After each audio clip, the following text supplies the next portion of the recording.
La Atalaya, mayo de 2022. Edición de estudio. Artículo de estudio número 19. El siguiente artículo se estudiará durante la semana del 4 al 10 de julio. El mensaje de Apocalipsis para usted hoy. Texto temático. Feliz el que lee en voz alta las palabras de esta profecía.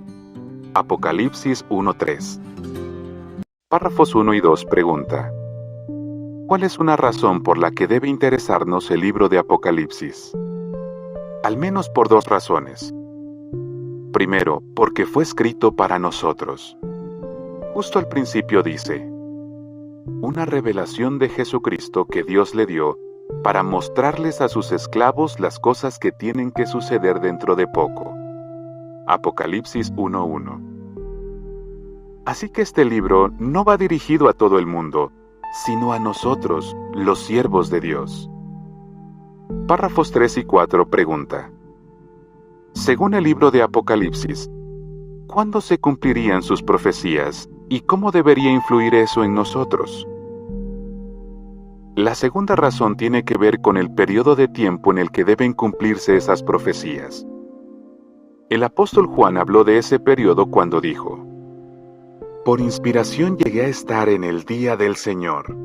Apocalipsis 1:10. Juan escribió esas palabras alrededor del año 96 de nuestra era. Para entonces, el día del Señor todavía estaba muy lejos. Pero las profecías bíblicas muestran que ese día empezó en 1914, cuando Jesús llegó a ser rey en el cielo. A partir de ese año comenzaron a cumplirse las profecías de Apocalipsis, que están relacionadas con el pueblo de Dios.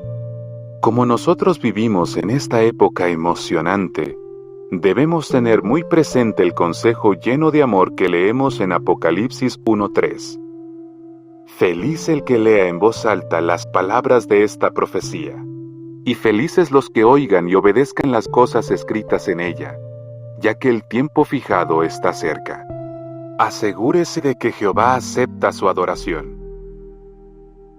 Párrafo 5 pregunta: ¿cómo muestra el libro de Apocalipsis que es muy importante asegurarnos de que Jehová acepta nuestra adoración? Ya desde el primer capítulo de Apocalipsis queda claro que Jesús está muy al tanto de todo lo que pasa en las congregaciones. Los mensajes que les envió a 7 congregaciones de Asia Menor demuestran que esto es así. En esos mensajes dio consejos específicos que ayudarían a los cristianos del siglo I a asegurarse de que Jehová aceptaba su adoración. Y esos consejos también ayudan a todos los siervos de Dios de nuestros días. A continuación vamos a analizar algunos de los consejos que Él dio y que tenemos que obedecer hoy en día. Párrafo 6, pregunta A. Según Apocalipsis 2, 3 y 4, ¿qué problema tenían los cristianos de Éfeso? Pregunta B. ¿Cuál es la lección para nosotros? El mensaje que Jesús les dio a los cristianos de Éfeso indicaba que habían aguantado y que habían servido a Jehová sin cansarse a pesar de las dificultades. Sin embargo, habían perdido el amor que tenían al principio. Debían reavivar ese amor si querían que Jehová aceptara su adoración. Lo mismo sucede hoy en día. No basta con que aguantemos. Tenemos que hacerlo por los motivos correctos. Jehová se fija no solo en lo que hacemos, sino también en por qué lo hacemos. Para Él nuestra motivación es muy importante. Espera que lo adoremos por amor y gratitud. Párrafo 7, pregunta A. Según Apocalipsis 3, 1 a 3, ¿qué problema vio Jesús en la congregación de Sardis? Pregunta B. ¿Qué debemos hacer nosotros? Los miembros de la congregación de Sardis tenían un problema distinto. Aunque en el pasado habían estado activos en su servicio a Jehová, ahora se habían relajado. Por eso Jesús les dijo que debían despertarse. Aquí hay una advertencia para nosotros.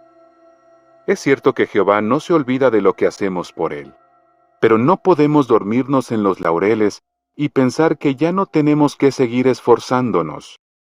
Tal vez ahora no podamos hacer lo mismo que antes, pero debemos estar muy ocupados en la obra del Señor y seguir despiertos y vigilantes hasta que llegue el fin.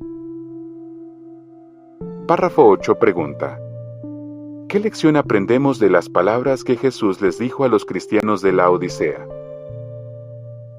Apocalipsis 3:15-17 dice: en el mensaje que Jesús les envió a los cristianos de la Odisea, destacó otro problema.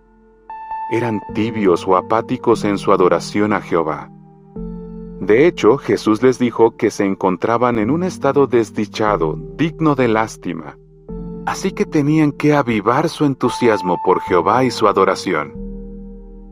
¿Cuál es la lección para nosotros? Si ya no tenemos el entusiasmo de antes, debemos profundizar más el aprecio que sentimos por las riquezas espirituales. Párrafo 9 pregunta: teniendo en cuenta lo que les dijo Jesús a las congregaciones de Pérgamo y Tiatira, ¿qué peligro debemos evitar? Nosotros debemos rechazar cualquier enseñanza que vaya en contra de lo que piensa Jehová. Puede que los apóstatas aparenten tener devoción a Dios, pero en realidad están negando el poder de esa devoción. Párrafo 10 pregunta: ¿qué otra lección aprendemos de lo que Jesús les dijo a las congregaciones de Pérgamo y Tiatira? En Pérgamo y Tiatira había otro problema. Algunos cristianos de esas congregaciones no rechazaban la inmoralidad sexual, y por eso Jesús les llamó la atención. Esto nos enseña que Jehová no va a tolerar que caigamos en la inmoralidad sexual, aunque llevemos años en la verdad y tengamos muchas responsabilidades. Párrafo 11 pregunta: ¿qué hemos aprendido hasta ahora?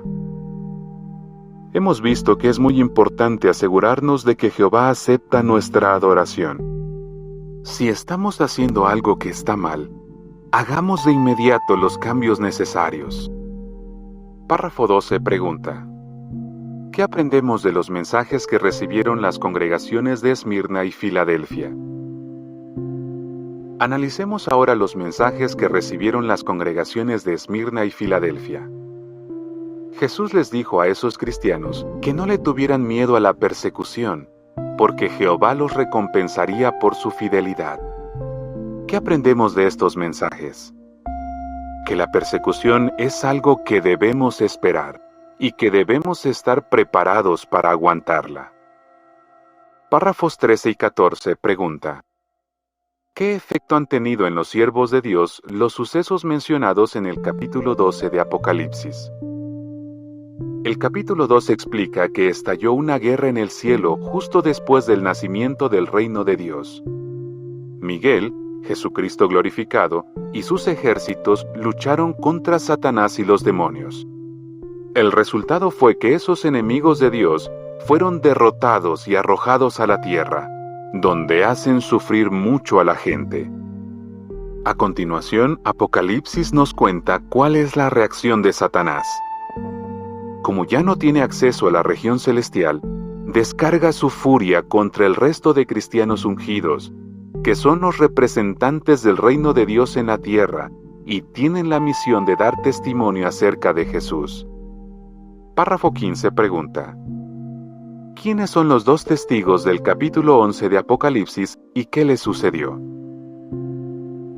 Satanás hizo que los enemigos de Dios atacaran a los hermanos ungidos que dirigían la predicación del reino.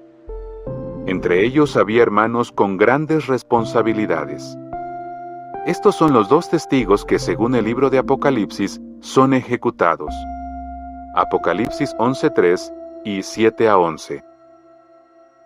Párrafo 16 pregunta: ¿qué sucedió de forma sorprendente en 1919, pero qué ha seguido haciendo Satanás desde entonces? La profecía del capítulo 11 de Apocalipsis también dice que los dos testigos volverían a la vida tras un breve periodo de tiempo. Esto se cumplió de manera sorprendente menos de un año después de su encarcelamiento. En marzo de 1919, Estos cristianos ungidos salieron de la cárcel y más tarde se retiraron los cargos contra ellos. Los hermanos enseguida retomaron la obra del reino. Pero Satanás no se dio por vencido.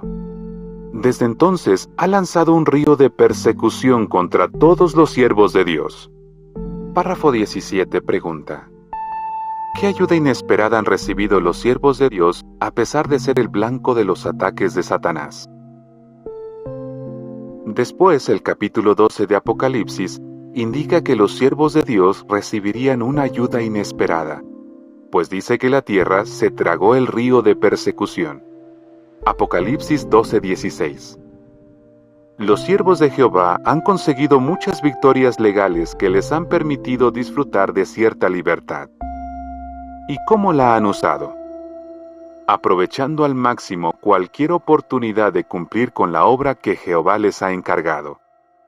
Párrafo 18 pregunta: ¿cuál es nuestra misión principal en estos últimos días? Jesús predijo que sus discípulos anunciarían las buenas noticias del reino de Dios por toda la tierra antes de que llegara el fin. Mateo 24:14. Para cumplir con esta misión, cuentan con el apoyo de un ángel o un grupo de ángeles que tiene buenas noticias eternas que anunciarles a los que viven en la tierra, a toda nación, tribu, lengua y pueblo. Párrafo 19 pregunta: ¿qué otro mensaje tienen que predicar los que aman a Jehová? Ahora bien, los siervos de Dios no se limitan a proclamar las buenas noticias del reino. También tienen que apoyar a los ángeles que se mencionan en los capítulos 8 a 10 de Apocalipsis. Estos ángeles anuncian una serie de calamidades para quienes rechazan el reino de Dios. Por eso, los testigos de Jehová hemos estado declarando un mensaje de condena que es como granizo y fuego. Este mensaje muestra lo que Dios les hará a los diferentes elementos del malvado mundo de Satanás. Párrafo 20 pregunta: ¿qué analizaremos en los siguientes 2 artículos? Es muy importante que obedezcamos las palabras de esta profecía, porque nosotros estamos en la foto, es decir, participamos en el cumplimiento de lo que dice Apocalipsis. Pero, ¿cómo podemos aguantar fielmente la persecución y seguir predicando con valor estos mensajes? Hay 2 cosas que nos darán fuerzas para lograrlo. Primero, lo que dice Apocalipsis sobre los enemigos de Dios. Y segundo, las bendiciones que nos esperan si nos mantenemos fieles.